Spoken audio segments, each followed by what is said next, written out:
Well, it's a season of all things spooky. Forest Hill Cemetery here in Chattanooga, Tennessee, and I'm going to take the walk of the mausoleums here in a moment. First of all, I want to show you something interesting. Rarity. I didn't say it was never done anywhere else. I said it's a rarity, but look at this. Stone. And so you've got to assume, of course, it's a stone, and the name of the person or persons interred here was Stone. I've never been to this cemetery before, but there's a whole row of mausoleums. I'm going to take that walk in a second. Just wanted to look at the stone monument for, it doesn't indicate much on it, but whoever, oh, here it is, wait a minute, there it is. It is Leon Chestnut Stone, 2014, recent. And then you got Nell Johnson Stone, Leon and Nell, and he outlived her by 7 years. They both died in May. Her the 1st of May, and him the 25th of May, 7 years later. They were roughly a year apart in age. So there you go, the Stones, Nell and Leon, interred here, and what a fascinating way for a monument for the Stone family, the Stone couple. I don't see any other stones here. So anyway, we're going to take the walk of the mausoleum here in just a second. The mausoleums. This is the family of Dorothy Bates Brown and Dorothy Brown Ellis. Two Dorothys. Okay, let's take the walk. Freeman's. Oh, look at this. My family name. Died 3 years before I was born. Nell, I don't think it's Nellie, Nell Freeman Graham. 1951. Here's Nell Walker Freeman, 1980. And Charles Eakes Freeman died the year my sister graduated from high school. The Freeman family and Nell Freeman Graham must have been the matriarch of the family. So this is what I call the, it's a row of mausoleums. This is the Wheels family. And you always got to peek in here, right? You always got to, oh, look at the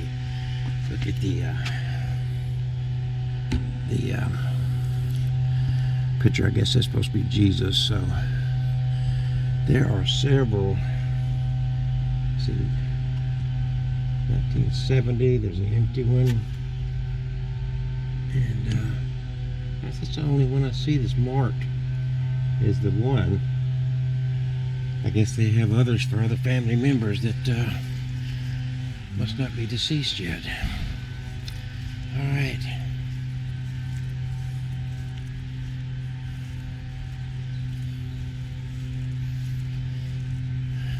Bender, Lewis, and Kathleen. Lewis Bernard, Kathleen Heskel, 1969, 1952. Kathleen died young, 50 years of age, 2 years before I was born.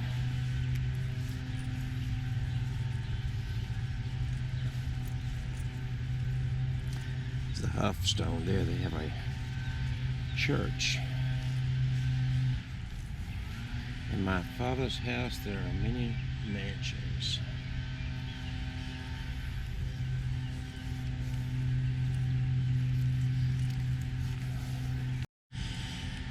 This Danner mausoleum is not tall. It's very similar, almost identical to the one that Freeman Graham back there. Interesting. They both, Charles and Augusta, both died in 1979. One in February, at the beginning of the year, and the other one November, toward the end of the year. You sometimes see that, and you sometimes wonder. Of course, they lived for a long time. Very old. So it's 94 years of age, and 95, is that right? Wow, yeah, there's some longevity there. Now this is a lot larger one. It's one of those, look at this, Price family. Look how big they've got.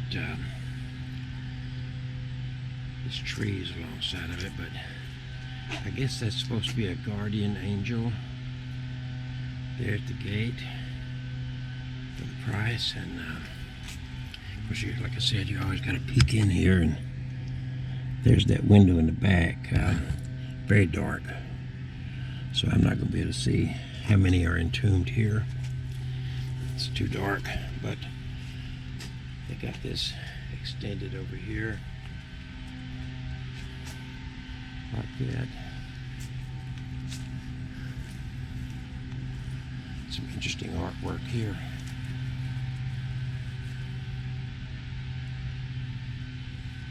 That is tall. I want to walk to the back and see if we see that window. Yep, there it is. The back side of it, the stained glass window. I guess that's angel.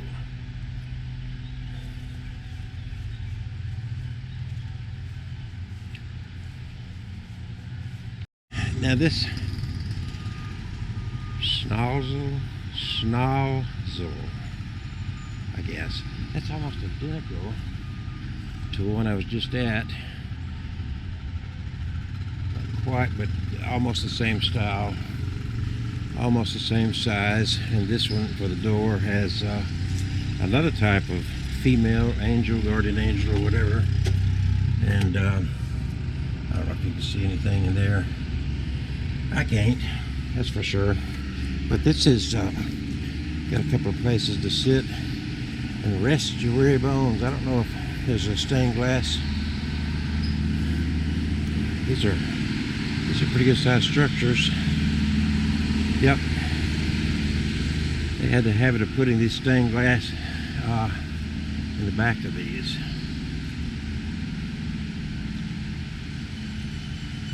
Now this one I'm approaching has the stained glass on the side and a couple of planters with some red flowers. I don't know if they're real or not. They're very fresh looking, that's for sure. I think they're plastic. And that is a flower on there. And yeah, that's why they look so good. They're plastic.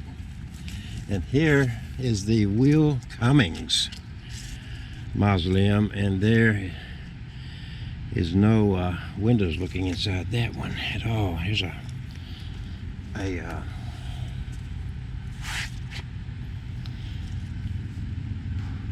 Pearl C.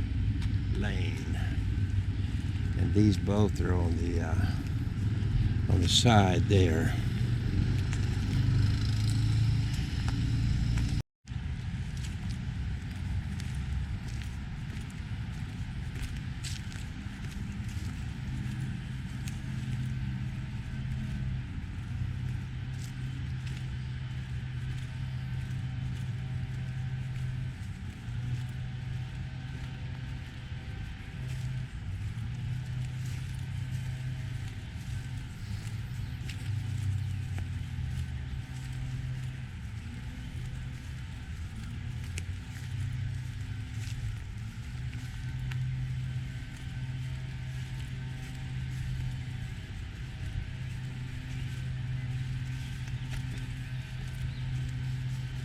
Well, the lumper smotherman is kind of sinking on one end, or actually I guess there's roots growing under it that's causing that. And how old this is. Yep, that's what's causing that, is the roots there. Lumper smotherman.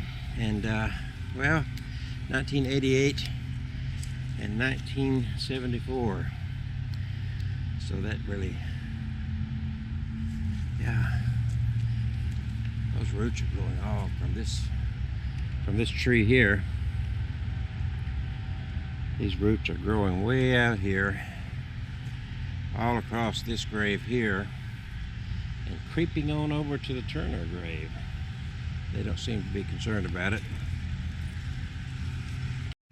This is the second one of these I've seen, family of David Lafayette Brown and Cleo Tinsley Brown, 94 and 71. There was another monument, same style. Street.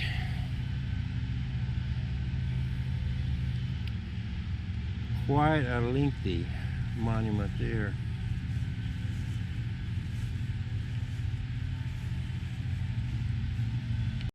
Here's the Myers tomb, and this is a very freshly buried here. They've got the only kind of marker they've got is that little plexiglass cross.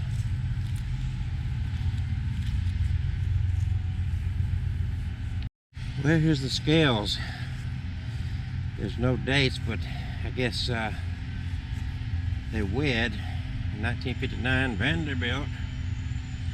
And Dick, he liked motorcycles and airplanes, and Gordon, rabbits and birds. I don't know. Okay, here they are, yep. Dick, which had been Richard Owen Scales, must be still alive. Norma Gordon, they called her Gordon, I guess, because that's the name on the stone. She just died in 2019. And she was 2 years older than her husband, and I guess Dick is still alive. I guess they haven't, yeah. Here's the Bell couple, and it's again, it's interesting to note that James Wallace Bell, Mr. Bell, passed away February 10th of 2020, and July of the same year, Maxine passed away, 80, 90 years old, just a little over 90 years old, and he was 84, something like that. How close together they are. One of them's life ended, and the other one did not last long afterwards. Fosters, Edith and Charles,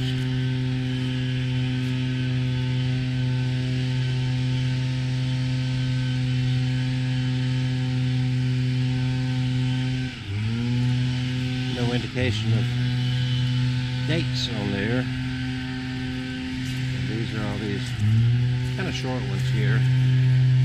The Pratters. John died in 1972 at 70-something years, 68 years. My age, right? Is that right? No, yeah. 68. Ruth lived to be 82. She outlived him by 16 years.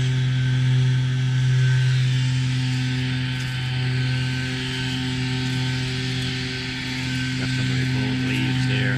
The Coopers, Edward Monroe, 2021. Well, that's the third, and he died 2021, just 2 years ago. And Edward Monroe Jr. died in 1981. And then Eddie, 1979, the fourth. Wow, we got Junior, the third, and the fourth. 42 years of age. He did not live long.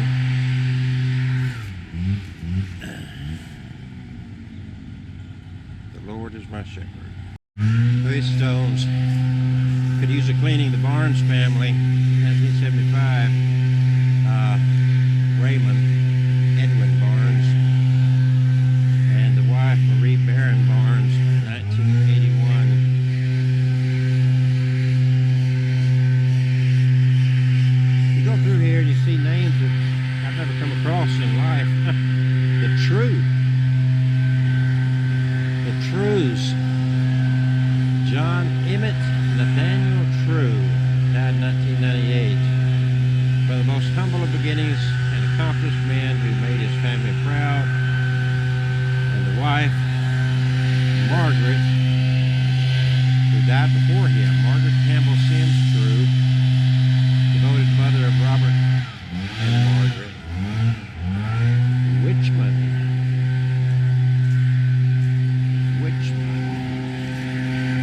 Rowax, died 1955.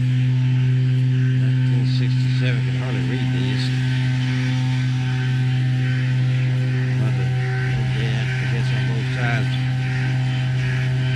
Jenny D died in July of 1955. Her father died in January. These couples died very close together. Now this is another one of these mausoleums here. The Rico family. Somebody's put a reef on there. That's a very interesting, to say the least. It is very dark in there, but there are several interred in there. I don't know if you can see it or not. And then there's a bench out here with a mother and child.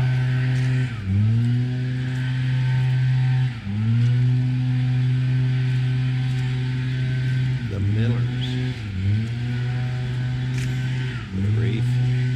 These have been here for a while. These are plastic, for sure. And these have no, well, there's an angel back there. And there's a, I guess the family keeps a key to these where they get in if they wanted to. Fouch or Fouché. Maybe that's Fouché. It's got the little tilde on the E back there.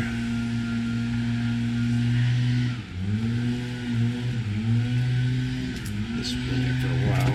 This doesn't have any glass. It's opened up totally.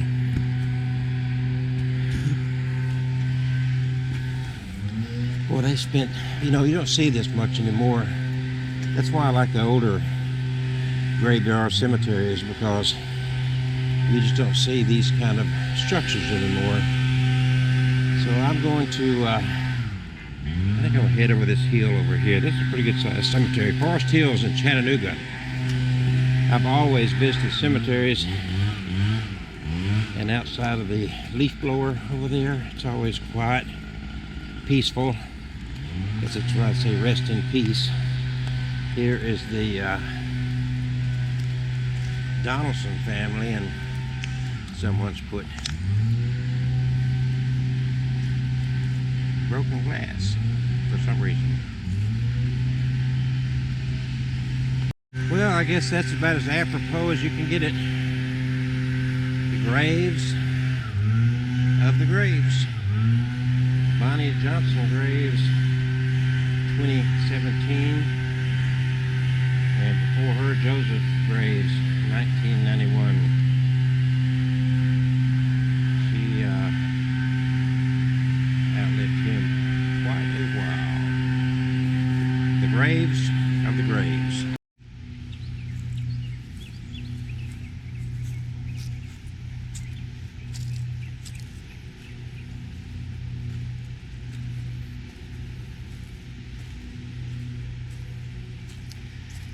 So you gotta kind of wonder, well, there's a bunch of these toppled through here. We should look at this. I mean, really, did somebody come and wreck these things? Look at this. Wow. Yeah. Was there an earthquake? I mean, was somebody trying to, all the way up here? Of course, these are very old stones. A very old part of this cemetery. And that little row right there of them are all just that row. Interesting. Interesting. And you can't see it for the trees, but right over there, get the right angle, you can kind of see downtown Chattanooga. And some of these are just, it's like some of these are in different directions. I don't, got these going this way, and then all of a sudden, you got George here, and most of them are going that way, but there's some just in this section here. Just in this section here, you've got a whole bunch going in another direction, which is very unusual. And here's a mixture. These go in all different directions. Look at that. Usually they're very uniform in the directions they go anyway, but those right there, just a whole row of them are toppled, and nowhere else in this vicinity anyway. Well, here's one. But this has got to be, I guess, the oldest section from the look of the stones. This cemetery was established in 1880. Almost 150, 140 years ago, 143 years ago. But here's a couple that looks like new graves, but unless they were just filled in for some reason. There's no new markers. And then here's another little stone here that is turned. And then we've got this one here. Wife of Otto. And the tree is overtaking her from 1912. And there they have damaged this fence to be able to get in from that street there. Playing in the graveyard, I guess. And like I said, the interesting thing here is you get some that are just going in a different direction. I guess I don't think there's any new graves over here. I could be wrong. More than likely just filled some in. But this is an interesting one here, the Browder. Look at this one from 1907. Look at that.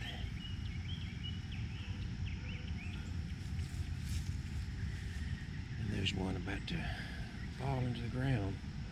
So I don't know what I'm seeing here. If they were filling in graves that were sinking, because there's several of them like that. And I don't see any indication of any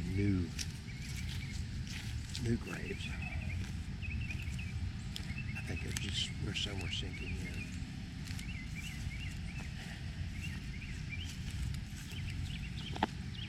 This looks like the Leaning Tower. That's a very, look at this. They used to really put, I mean, look at this. Look at that. Wow. And that is the Perigo. in memory of W.S. Perigo, born in Dundee, Michigan in 1853. Born 101 years before I was born. He died in 1906. Yeah, these were living, breathing people, just like I am today. I don't plan on having a marker. And see, this is the old ones right here. This is, I want you to look at this. Age 59, died 1906. See, they say, asleep in Jesus. That was the difference. They believed in the resurrection back then.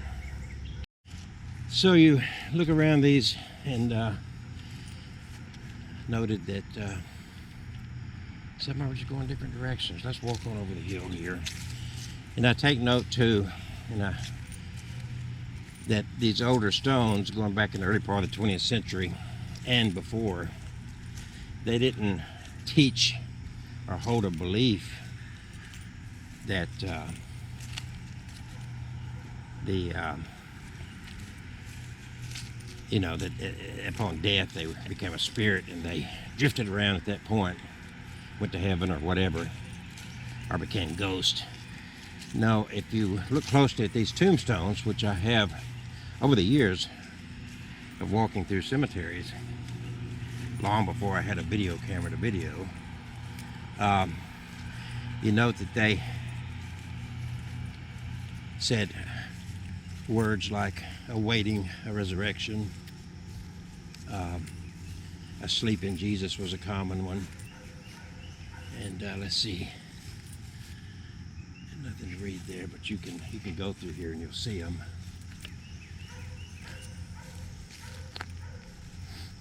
There's a dog barking off there.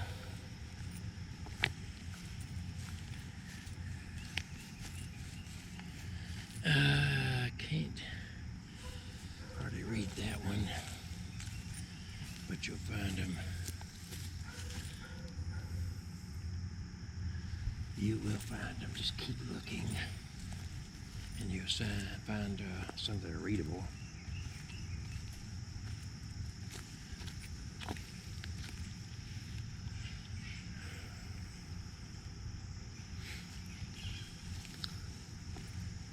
Toppled stones.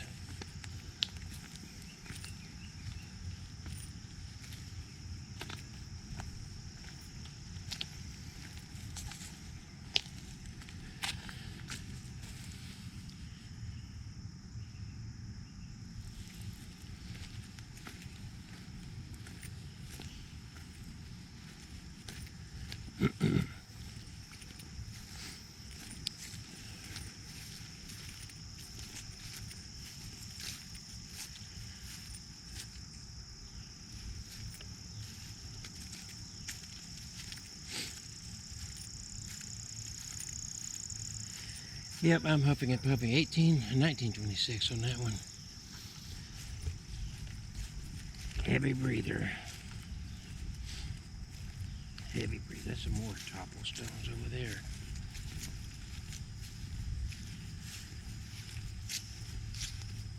These are the children's 3 days infant son. That's Joseph Charles. These are all children's graves.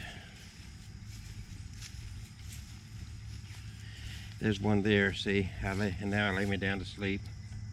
And that was common, those kind of terminologies, just like in the Bible, because most of these people, I'm sure, were Christian. It's just our culture, our tradition, the majority tradition.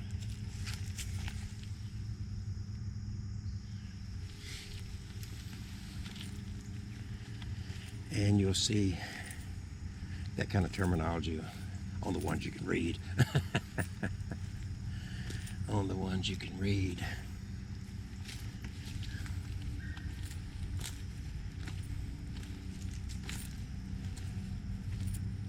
This terrain is kind of rough on the shoes I'm wearing today.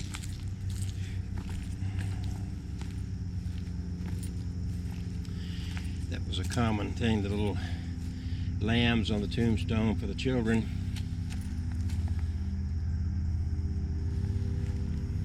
Infants, 1 year, few months, few days, never had a life, never knew they were alive ever. They were too young to ever recognize any of that. So, there you go. Do a little panoramic view of where I'm standing here. There was a helicopter overhead.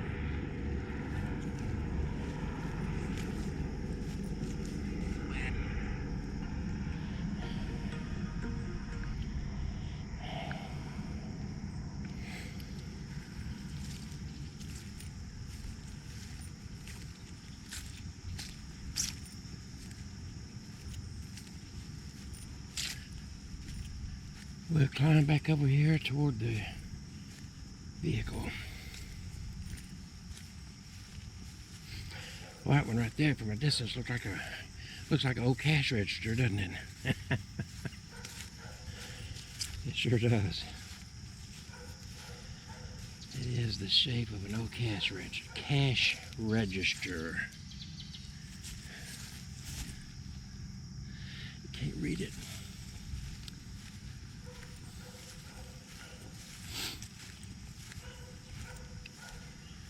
Guess there's a bunch of gopher holes. Nature is going to take its course no matter what we do. Nature is going to rule the day. Nature is God.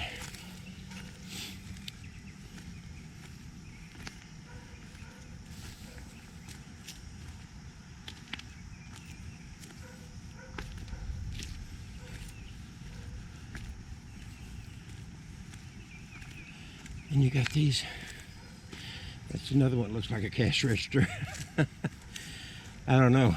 That's what it's supposed to be, but here's one turned another way that the shape of a heart, I guess. And this one is about to get toppled by a tree here.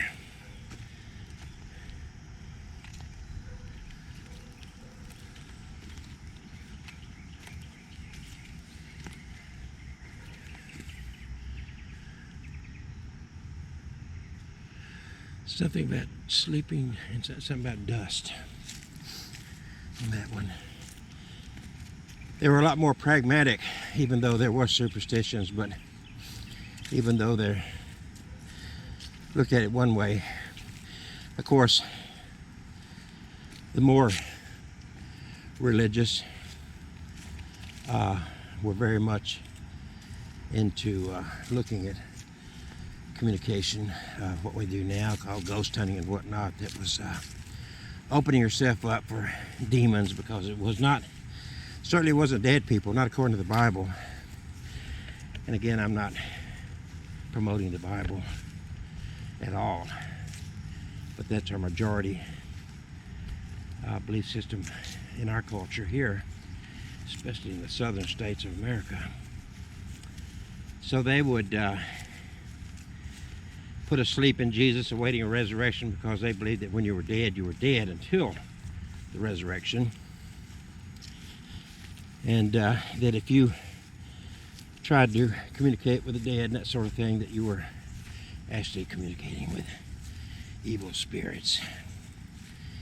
And so they really seriously frowned on anything that connected to, that's why they put in the fear of the Ouija board and all the other things that would kind of put you in line for that kind of stuff, right? So there you go, folks.